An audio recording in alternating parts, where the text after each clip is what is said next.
Thank you very much. Thanks for the opportunity to present at this wonderful meeting. I'm going to talk about the 3-degree distal femoral cut. I credit, so first of all, these are my disclosures. I am on a royalty path with Microport for the revision knee.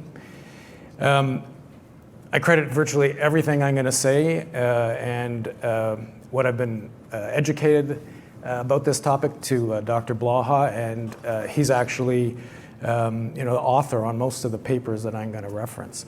So I'm going to explain why distal femoral cut at 3 degrees may be advantageous, why it's, I think, a good alternative to traditional mechanical alignment, and is in fact really kinematic alignment, but it's been around for a long time and didn't really get any of the credit.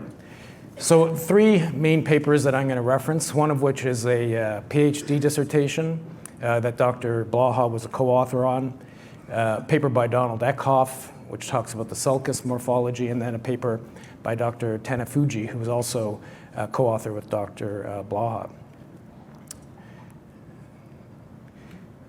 So one of the slides did not come up, but what I was going to show is the instantaneous axis of rotation. And Dr.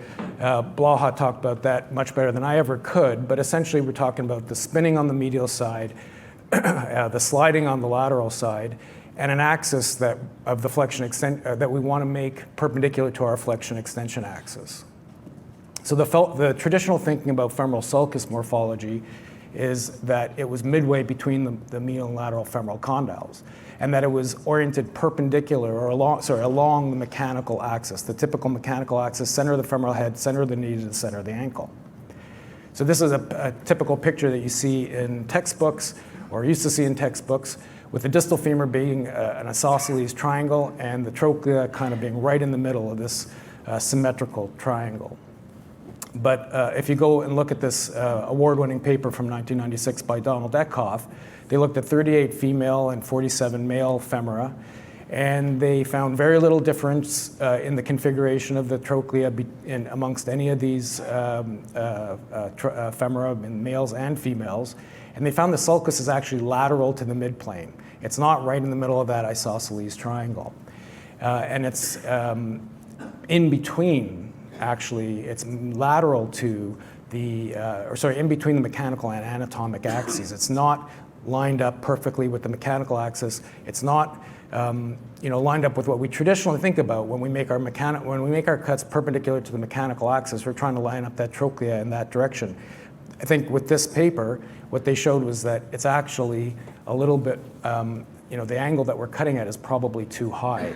The 5 and 6 degree tibial distal femoral cuts are actually too high of a valgus angle. If you look at their paper, they used a pressure sensitive paper and to find the contact points, and then they came up with an imaginary line in the midpoint of the femur.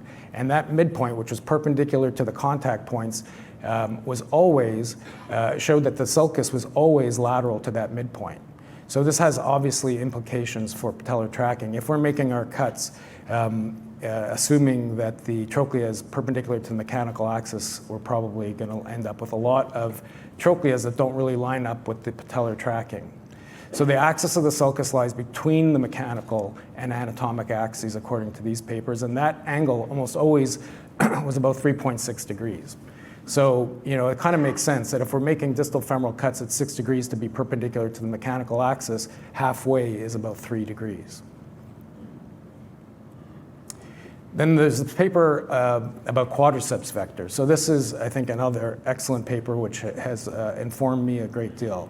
Again, a paper of Dr. Blaha's. So assuming that we're making our cut perpendicular to the flexion extension axis of the knee, they broke down the quadriceps into the 4 muscles with 3-dimensional models.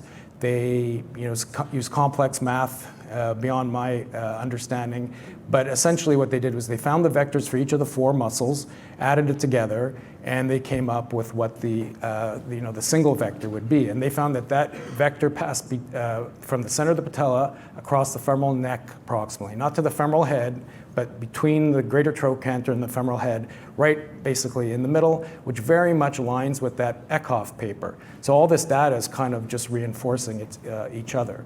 So the quadriceps vector falls between the femoral head and the greater trochanter, not lining up with the femoral head. This is basically what they did. They broke down each of the 4 quadriceps muscles. They three-dimensionally reconstructed them. They found out what the vector was. They added it all up together, and this is what they come up with. A line that falls between the femoral head and the greater trochanter, not the typical mechanical axis that we've all been sort of educated on in the past.